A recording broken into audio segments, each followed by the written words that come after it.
Kama ulipo pesa pa mimi chazo mimi chita baba shina kidana kita pasina entertainment. Hapana jofamba niti.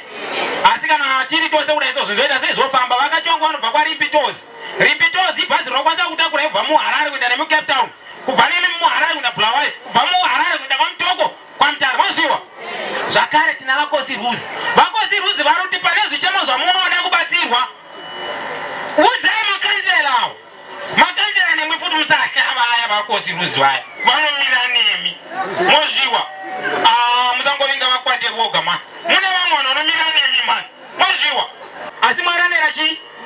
Dini muno wani. Muno akachinja wazita kuva uti Kachongwe ndichibananzi chike nini? Hukumkati. Dini ndoga chike nini ande yangu. Moziwa.